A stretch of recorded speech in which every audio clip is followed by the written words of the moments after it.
అందరికీ నమస్కారం అండి. నేను ఈ మధ్య కార్తీక మాసంలో 2026లో నేను తిరుపతికి వెళ్ళానండి. అక్కడ దర్శనం తర్వాత దగ్గరలో ఏం గుడులు ఉన్నాయి, ముఖ్యమైనటువంటి ఏమన్నా చూడదగిన ప్రదేశాలు ఉన్నాయని అన్న కొద్దిగా రీసెర్చ్ చేస్తే పద్మావతి టెంపుల్ అంటే తిరుచానూరు తిరుపతి దగ్గరలో ఉంటుందండి ఈ అమ్మవారి ఆలయం. ఖచ్చితంగా తిరుపతికి వెళ్ళిన వాళ్ళు ఈ అమ్మవారిని దర్శించుకుంటారండి. ఈ ఆలయం దర్శించుకోవడానికి నేను తిరుచానూరుకి వెళ్ళానండి. తిరుపతి బస్టాండ్ నుంచి మీరు చూడొచ్చు, ఈ స్ట్రీట్ అన్నమాట తిరుపతి వెళ్ళే మార్గం అదండి. ఇప్పుడు రైట్ సైడ్ నుంచి వచ్చే వెహికల్స్ అన్నీ తిరుపతి నుంచి వస్తాయండి.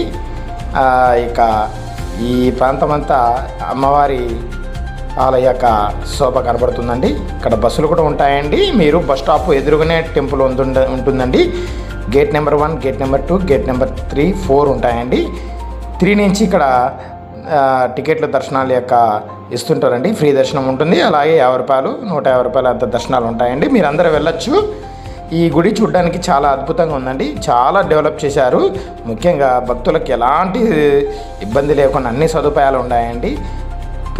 విపరీతంగా ప్రజలు కూడా చాలా మంది వస్తారండి. ముఖ్యంగా కార్తీక మాసంలో అలాగే తిరుపతి వెళ్ళిన వాళ్ళు ముఖ్యంగా ఈ గుడి దర్శించకుండా వెళ్ళరండి. అలా దర్శించుకుంటే మంచిదని భావిస్తారండి. మీరు చూడొచ్చు, ఈ యొక్క దర్శనం యొక్క ముఖ్యమైన గోపురం పద్మావతి టెంపుల్ యొక్క ఎంట్రన్స్ నుండి చూడొచ్చండి. ఇదంతా ఈ గోపురం చాలా బాగుందండి. ఇక్కడ చెప్పుకోదగ్గ విషయం ఏంటంటే అమ్మవారు చాలా లక్ష్మీదేవిలో ఉంటారండి. ముఖ్యంగా ఈ గుడి దర్శనం చేసుకున్నప్పుడు అమ్మవారిని చాలా ప్రశాంతంగా, చాలా ఐశ్వర్యం కలుగుతుందండి. అమ్మవారిని ఆశీస్సులు తీసుకోండి. ఇక్కడ ముఖ్యమైన విషయం ఏంటంటే షాపింగ్ అండి. రియల్లీ అమేజింగ్ ఎక్స్పీరియన్స్ అండి. షాపింగ్ అయితే మీరు డెఫినెట్గా షాపింగ్ చేయండి. ఈ స్ట్రీట్ మొత్తం షాపింగే ఉంటుందండి. చిన్న దుకాణాలు. నేను పొద్దున్నే వెళ్ళానండి దర్శనానికి, ఇంకా ఓపెన్ చేయట్లేదు. చాలామంది భక్తులు ఉన్నారండి. ఈ గుండ్రగుండ మండపం అండి. దీని పక్కనే పుష్కరిణి ఉంటుందండి, కోనేరు. మీరు చూడొచ్చు, పుష్కరిణి మాత్రం చాలా మెయింటెనెన్స్ ఉందండి. ఎంతో అందంగా ఉందండి. చూడ్డానికి 2 కళ్ళు సరిపోలేదండి. చాలా బాగుంది. తిరుమలలో ఎలాగైతే పుష్కరిణి ఉందో ఇక్కడ కూడా పుష్కరిణి అలానే ఉంది. దాని మెయింటెనెన్స్ అలా ఉండేది. స్నానాలు కూడా చేయొచ్చండి ఈ పుష్కరిణిలో.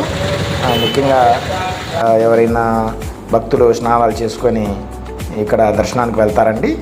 చూడొచ్చండి మీరు ఈ వీడియోలో మనకు పుష్కరిణిలో ఉన్నటువంటి వాటర్ ఎంత స్వచ్ఛంగా, చాలా అద్భుతంగా ఉందండి. ఈ పుష్కరిణి మాత్రం చూడ్డానికి 2 కళ్ళు సరిపోలేదండి. నేను కూడా చాలా హ్యాపీగా ఫీల్ అయ్యాను. ఇంత అందమైన పుష్కరిణి ఉంటుందని. బాగా డెవలప్ చేశారండి. మెయింటెనెన్స్ కూడా చాలా బాగుంది. ముఖ్యంగా మీరు డెఫినెట్గా చూడండి. ఇక్కడ గేట్ నెంబర్ 2లోనో 3లోనో అంటే గేట్ నెంబర్ 2 అనుకుంటా అండి. ఇక్కడ లడ్డు ప్రసాదం కూడా ఉంటుందండి. లడ్డు ప్రసాదం కేవలం 20 రూపాయలు అండి. లడ్డు ఒకటే నేను తీసుకున్నానండి. చాలా బాగుంది.